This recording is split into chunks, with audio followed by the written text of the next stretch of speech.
അതിന് പിന്തുണ നൽകുന്നത് മുസ്ലിം ലീഗാണ്. ആ മുസ്ലിം ലീഗ് UDF-ന്റെ ഭാഗമാണ്. ലോക്സഭാ തെരഞ്ഞെടുപ്പിന് ശേഷമാണോ ലീഗിന് ഇങ്ങനെ ഒരു പ്രത്യേക വർഗീയ സ്വഭാവം ഉണ്ടായത്? അങ്ങനെയാണോ? ലോക്സഭാ തെരഞ്ഞെടുപ്പിലാണ് അത് പ്രകടമായി ബോധ്യപ്പെട്ടത്. കഴിഞ്ഞ തെരഞ്ഞെടുപ്പിൽ തദ്ദേശ ഭരണ തെരഞ്ഞെടുപ്പിൽ SDPIക്ക് സ്ഥാനാർത്ഥി ഉണ്ടായിരുന്നു, വെൽഫെയർ പാർട്ടിക്ക് സ്ഥാനാർത്ഥി ഉണ്ടായിരുന്നു. അല്ല, ഞങ്ങൾക്ക് സീറ്റൊന്നും നഷ്ടമായിട്ടില്ല. ഞങ്ങൾക്ക് ഇതല്ല, ഞങ്ങൾക്ക് എല്ലാ സീറ്റും നഷ്ടമായാലും ഭീകരവാദ തീവ്രവാദ സംഘടനകൾക്ക് അവർക്ക് പ്രോത്സാഹനവും പിന്തുണയും നൽകുന്ന സമീപനം ഞങ്ങളുടെ ഭാഗത്തുണ്ടാവില്ല. മതനിരപേക്ഷ പാർട്ടി എന്ന് പറയുന്ന കോൺഗ്രസിന് അത് വേണ്ടെന്ന് പറയാൻ ധൈര്യമുണ്ടോ എന്നാണ് ചോദിക്കുന്നത്. ലീഗിനെ ചർച്ചയ്ക്ക് വിളിക്കുകയും ലീഗിനെ കുറിച്ച് നല്ല വാക്കുകളും ലീഗിനെ ഞങ്ങൾ എവിടെ ചർച്ചയ്ക്ക് വിളിച്ചു? ഞങ്ങൾ ലീഗിനെ ഒരു ചർച്ചയ്ക്കും വിളിച്ചിട്ടില്ല. ഒരു ചർച്ചയ്ക്കും ലീഗിനെ വിളിച്ചിട്ടില്ല. ലീഗിനെ ഒരു ചർച്ചയ്ക്കും വിളിച്ചിട്ടില്ല. പൗരത്വ ഭേദഗതി നിയമത്തിനെതിരായിട്ട് ഇല്ല, വിളിച്ചിട്ടില്ല.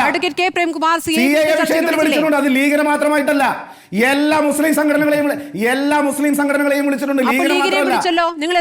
ലീഗിനെ മാത്രമാണോ ചർച്ചയ്ക്ക് വിളിച്ചിട്ടുള്ളത്? ലീഗിനെയും വിളിച്ചിട്ടുണ്ട്. അത് ഞങ്ങൾ വിളിക്കാത്തത് SDPI വർഗീയ പാർട്ടിയാണെന്ന്.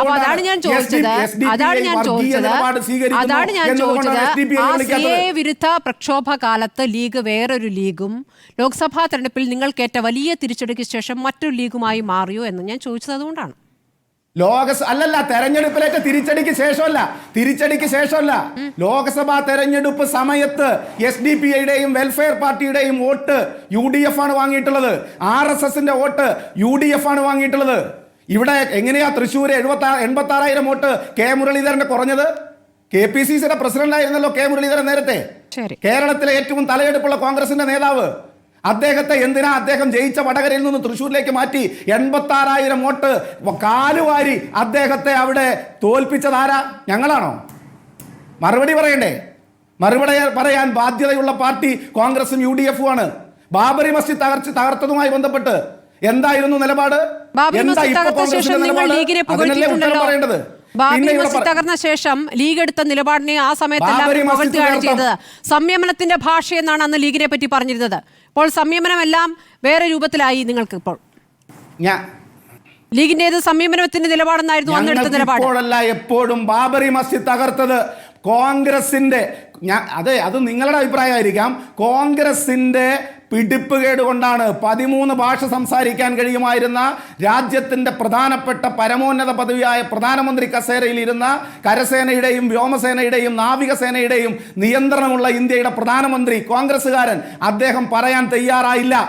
അവിടേക്ക് അവസാന ദിവസങ്ങളിലും CPM-ന് BJP-ക്കെതിരെ ഒരു വിമർശനവുമില്ല എന്ന് മാത്രമല്ല, CPM-നും BJP-ക്കും ഒരേപോലുള്ള ഒരേപോലുള്ള ആരോപണങ്ങളും മാത്രമേ ഉന്നയിക്കാനുള്ളൂ എന്നുള്ളതാണ് ഇപ്പോൾ കണ്ടുവരുന്ന ഒരു കാര്യം.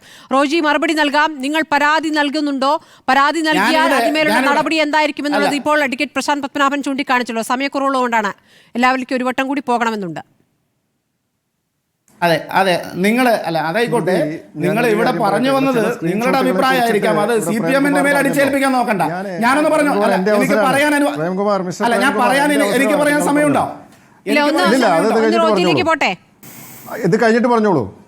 അപ്പോ പ്രേംകുമാർ ഇവിടെ കുറച്ച് സ്ക്രീൻഷോട്ടുകൾ നേരത്തെ കാണിച്ചു. ഞാൻ ചില സ്ക്രീൻഷോട്ടുകൾ പറയട്ടെ. ADGP പുറത്ത് പിണറായി RSSൽ തന്നെ ഡോക്ടർ P സരിൻ. കേരളം കണ്ട ഏറ്റവും വലിയ നുണയനാണ് പിണറായി വിജയൻ, ഡോക്ടർ P സരിൻ. കേരള അഴിമതിശാലയുടെ അമരക്കാരനായ Pinarayi Vijayan, doctor P Sarin. CPM മനുഷ്യമൃഗങ്ങളിൽ നിന്ന് നമ്മുടെ പെൺകുട്ടികളെ രക്ഷിക്കാൻ DYFIക്കാർക്ക് കാമക്കൊതി മൂത്ത് കൊന്നു കളയാനുള്ളതല്ല കേരളത്തിലെ പെൺകുട്ടികൾ, ഡോക്ടർ P സരിൻ. P സരിന്റെ ഫേസ്ബുക്ക് പോസ്റ്റുകൾ സ്ക്രീൻഷോട്ട് എന്നന്വേഷിച്ച് എവിടെയും പോകണ്ട, അത് ഇപ്പോഴും ആ ഫേസ്ബുക്ക് പോസ്റ്റുകൾ കിടക്കുന്നുണ്ട്.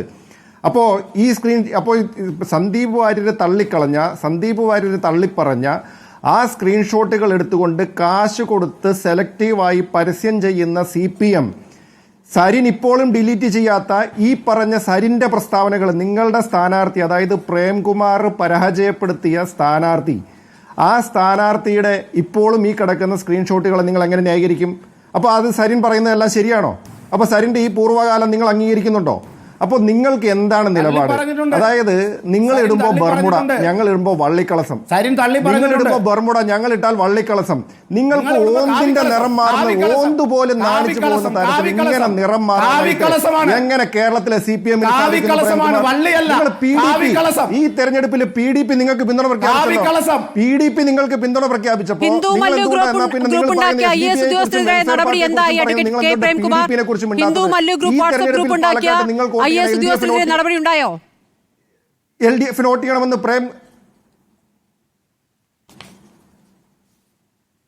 ഉണ്ടായോ? ഒന്നും ഉണ്ടായിട്ടില്ലല്ലോ. സ്മൃതി, എന്റെ അവസരമാണ്. സ്മൃതി, ഹലോ. ശരി, പറഞ്ഞോളൂ, സമയം കഴിയുകയാണ്, വേഗം പറഞ്ഞോളൂ. അതായത് PDP ഈ തെരഞ്ഞെടുപ്പിൽ ഇവർക്ക് പിന്തുണ പ്രഖ്യാപിച്ചു. ആ PDP-യുടെ പിന്തുണ വേണ്ടെന്ന് ഇവര് CPM-മാർ ആരെങ്കിലും പറഞ്ഞോ? ഞാൻ ചോദിച്ച രണ്ട് ചോദ്യം, ഒന്ന് ബാബറി മസ്ജിദ് പ്രശ്നം, 46 SDPI-യുടെയും വെൽഫെയർ പാർട്ടിയുടെയും വർഷം മിസ്റ്റർ പ്രേംകുമാർ, 46 വർഷം RSSന്റെ പ്രവർത്തകനായിട്ട്, 46 വർഷം BJP-യുടെ പ്രവർത്തകനായിട്ട് നിങ്ങളുടെ നേതാവ് P. ജയരാജനെ RSSന്റെയും BJP-യുടെയും ഗുണ്ടകള് അവിടെ വെട്ടി ജീവച്ഛവമാക്കിയപ്പോൾ അതിന് നേതൃത്വം കൊടുത്ത OK വാസുവിനെ നിങ്ങൾക്ക് മാലയിട്ട്, ചുവപ്പ് മാലയിട്ട് നിങ്ങൾക്ക് CPM-ലേക്ക് സ്വീകരിക്കാം, ആലിംഗനം ചെയ്യാം, അദ്ദേഹത്തിന് ദേവസ്വം ബോർഡിന്റെ പ്രസിഡന്റ് ആക്കാം. അപ്പോൾ നിങ്ങൾ സ്വീകരിക്കുമ്പോൾ അതൊക്കെ വലിയ വിശുദ്ധരായി മാറും. കോൺഗ്രസിലേക്ക് ഒരാൾ കടന്നു വന്നാൽ അയാൾ വർഗീയവാദിയായിട്ട്, അതാ പറഞ്ഞു OK വാസു. അന്ന് OK വാസു അവിടെ കണ്ണൂർ ജില്ലയിലെ RSSനും BJPക്കും നേതൃത്വം കൊടുക്കുന്ന സമയത്തുണ്ടായ സംഭവമാണ്. ഒറ്റ കാര്യം കൂടി ഞാൻ പറയട്ടെ. ഇവിടെ ഇപ്പോൾ കേരളത്തിൽ BJP CPM എന്താ ചെയ്തുകൊണ്ടിരിക്കുന്നത്? ഇവിടെ ഈ തെരഞ്ഞെടുപ്പിൽ 3-ാം സ്ഥാനത്താണെന്ന് CPM ഒരിക്കൽ കൂടി ആവർത്തിച്ചു പ്രഖ്യാപിച്ചു. എങ്ങനെയെങ്കിലും BJP-നെ, കോൺഗ്രസിനെ ജയിപ്പിക്കരുത്. ഇവരുടെ പരസ്യവും ഇവരുടെ പ്രചരണവും മൊത്തം എന്താണ്?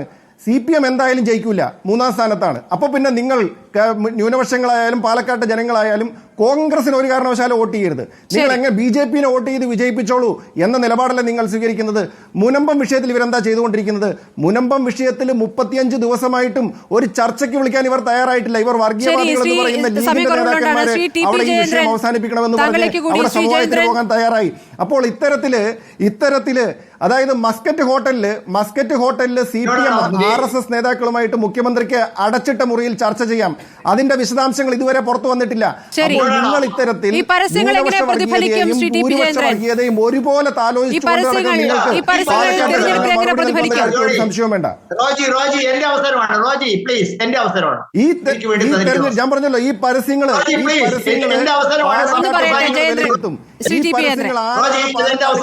പാലക്കാട്ടിലെ പാലക്കാട്ടെ ജനങ്ങൾ പറഞ്ഞോളൂ. ശ്രീധരൻ പറഞ്ഞോളൂ. അല്ല, ഇത് വളരെ കൃത്യമാണ് സ്മൃതി. ഇവിടെ ഈ രണ്ടു കൂട്ടരും ഞങ്ങൾ ചെയ്ത തെറ്റ് നിങ്ങൾ ആവർത്തിച്ചില്ലേ എന്ന ചോദ്യമാണ് ഉന്നയിക്കുന്നത്. ഞങ്ങൾ ചെയ്തത് ശരിയാണ് എന്നുള്ള ചർച്ചയല്ല ഇവിടെ നടക്കുന്നത്. കോൺഗ്രസിനെ പറ്റി ചോദിക്കുന്നത് നിങ്ങളും ചെയ്തില്ലേ ഇത് എന്ന് പറഞ്ഞാൽ, കാലാകാലങ്ങളിലായി കേരളത്തിലെ പൊതുസമൂഹത്തെ മതേതരത്വത്തിന്റെ പേരിൽ വർഗീയമായി ഭിന്നിക്കുകയായിരുന്നു. നോക്കൂ, ഇന്ന് UDF-ന്റെ നേതാവ് പറഞ്ഞതായിട്ട് നമ്മൾ എഴുതി കാണിക്കുന്നത് ന്യൂനപക്ഷത്തെ വിഭജിക്കുന്നു. ഒരു മതേതര പാർട്ടിയായ മുസ്ലിം ലീഗ് എന്ന് അവകാശപ്പെടുന്നവർ പറയുന്നു. ഞാൻ ചോദിക്കട്ടെ റോജി, ആരാണ് സാർ ഈ പാണക്കാട് തങ്ങൾക്ക് മുസ്ലിങ്ങളുടെ അട്ടിപ്പറ അവകാശം കൊടുത്തത്?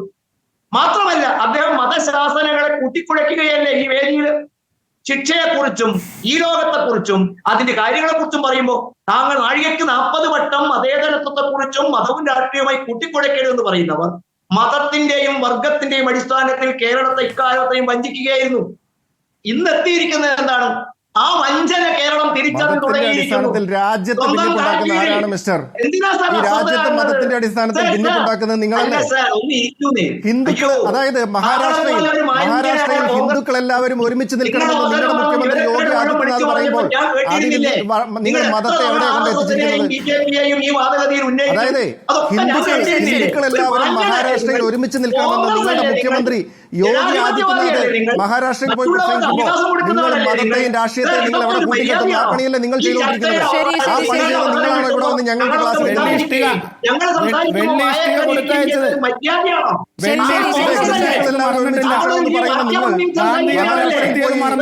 യോഗി ആദിത്യനാഥിനെ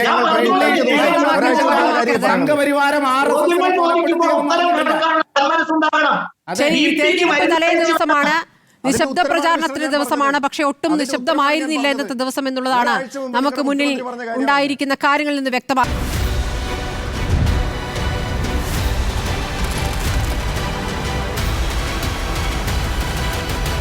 ഡിബേറ്റ് വിത്ത് സ്മൃതി പരുത്തിക്കാട്.